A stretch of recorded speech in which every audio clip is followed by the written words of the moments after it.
I'm out on the blue bike today. Wow, look at this weather.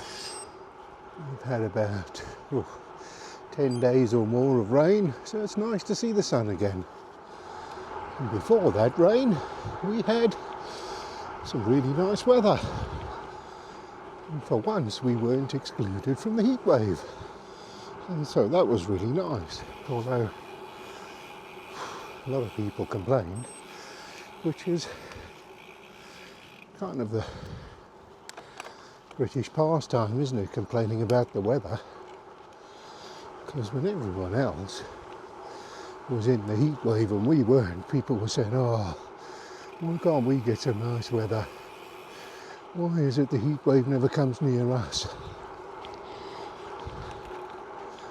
And then when the heat wave did come to us, they all went, oh, I don't like it this hot. I mean, I like nice weather, but I don't like it this hot. And I just keep saying to people, enjoy it while it lasts. There will be plenty enough cold weather and plenty enough rain. So today, I'm off to try something new. Let's see how we get on.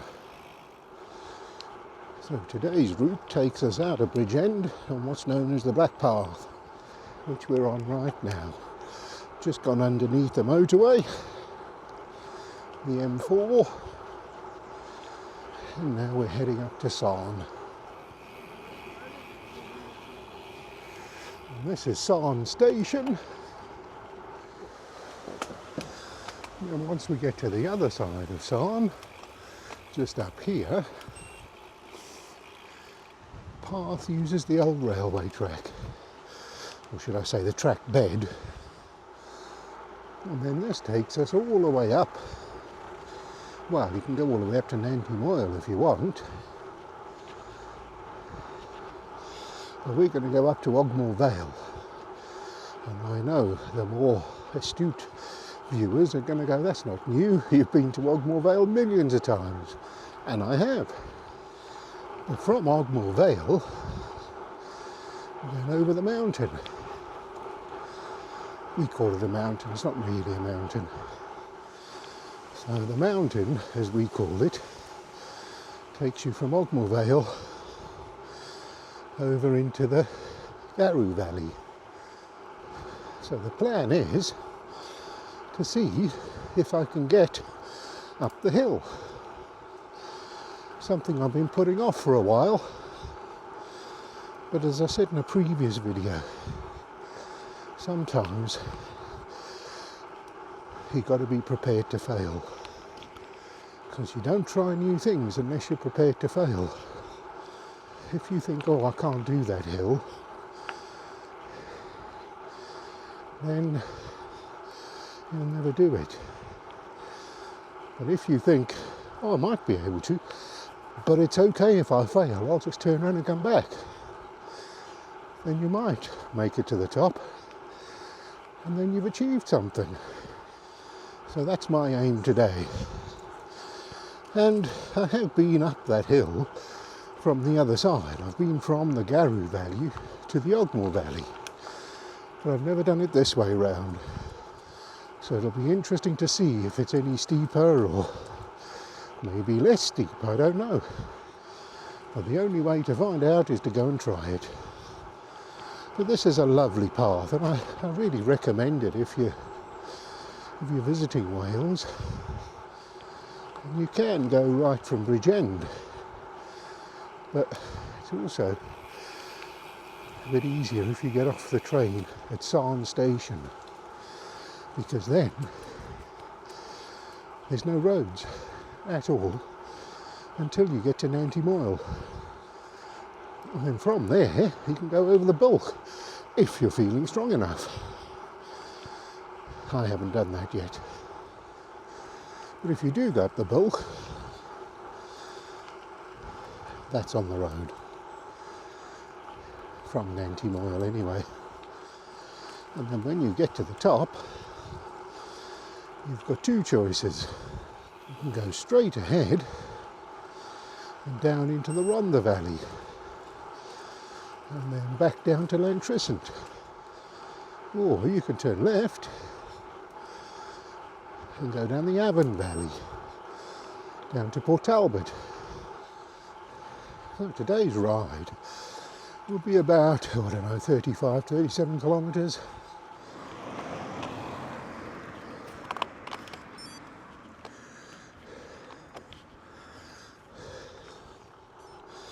It's one of those rides that feels harder than it is, because you're going all the way uphill to Ogmore Vale. It's only a 2% climb, but nevertheless it's uphill all the way. And then you go up over the mountain, which is really hard. And then when you get home, you find you've only done about 300 metres of climbing. And right in front of us is Ogmore Vale Station. And I'm going to turn left here. And I could have turned left where I crossed the road further back, but I decided to add to it a little bit.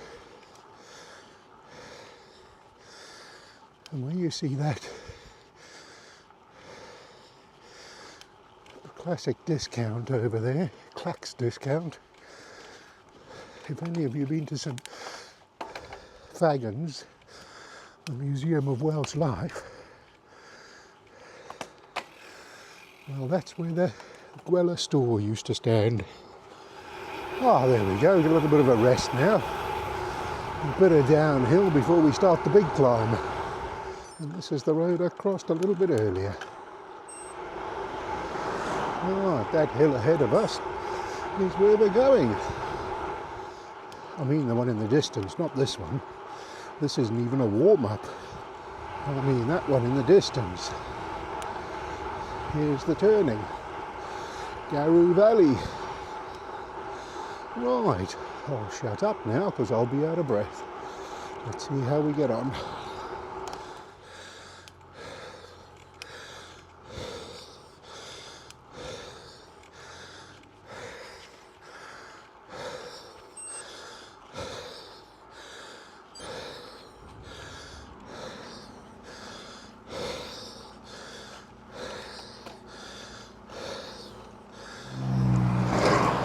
And here we are at the top of the hill. Wow, that was some climb, but still, I made it to the top and I didn't unclip. And the view, well, that makes it all worthwhile. And now the van's holding me up. I suppose it's okay, I held him up all the way up the hill. And here we are in the Garoo Valley. What I'll do now, I'll turn down here and then pick up another disused railway line. Although this one runs alongside the railway, the track is still there. But that side has been closed off. It might have been open to go now, I don't know, I'll have to try it one day. But it was closed off because a bridge collapsed. So it was unsafe, so they just closed it off. And then, as far as I understand, I mean, I may be wrong on this, it's just what I've read, but the Sustrans said they would adopt the path and they would repair the bridges. But the landowner, whoever that might be, I don't know whether it's still the railways or who it is, said, no, it's our land, you're not coming near it. So even though they're not using it for anything, they want to make sure nobody else does either. But this is a nice little path as well. It's quite bumpy and overgrown, and it doesn't get maintained anything like the way the Ogmore trail gets maintained, but it's nevertheless, I don't suppose I'd come down here on a road bike, but on a gravel bike, very scenic. And this takes you into Garoo Park. And you've heard me in this video talking about metres and kilometres And it's something I feel I need to do, you know, I need to convert myself over, because the rest of the cycling world works in kilometres and metres. The thing is, I'm starting to get used to the metres now. I grew up in South Africa where kilometres is the standard, so it's what I'm used to. But when I changed my kilometres, it changed altitude into metres. As a pilot, that made no sense to me at all. And it really is just, you know, this is something I've spoken about before, how these technology manufacturers just, I don't know, deliberately cripple the way you can use the product.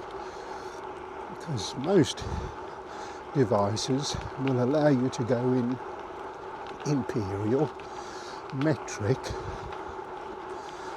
or metric altitude in feet. And then generally you can choose what you want for temperature as well. But Garmin, no. Garmin says you're imperial or you're metric. And if you choose metric, altitude is in meters. Nothing you can do about it. Sorry for you. If you choose imperial, temperature is in Fahrenheit. No way to change it, just put up with it. And we were talking about this the other day because Garmin doesn't allow you to create segments on an e-bike. Don't know why, because e-bikes are quite popular and a lot of people use Garmin. They've even got a profile for e-bikes. But you can't have segments on an e-bike. Now this doesn't affect me at the moment, but my brother, who only rides an e-bike, has found that quite difficult to understand. But even more bizarre is Strava, because he took out a subscription, you know, trial subscription to Strava. He said I can use live segments on Strava. And Strava has hundreds of e-bike segments on it. So they're perfectly happy with e-bike segments. But on Strava, you can't have live e-bike segments. It seems even more bizarre. You know, I mean, Garmin says you can't have e-bike segments at all. For whatever reason, nobody knows. But Garmin thinks e-bikes are the transport of the devil. And that's consistent. But Strava says, yes, we do recognise e-bikes. You can create e-bike segments. And we'll keep a leaderboard. You can look at the time versus yourself, the time versus other people. So you think, oh, that's great. Can I track them? No. No live segments for e-bikes. Why? No one knows. Manufacturer makes something and then restricts the way you can use it for no apparent reason. Anyway, that's my rant for the day. And as usual, if you found this video interesting, like and subscribe.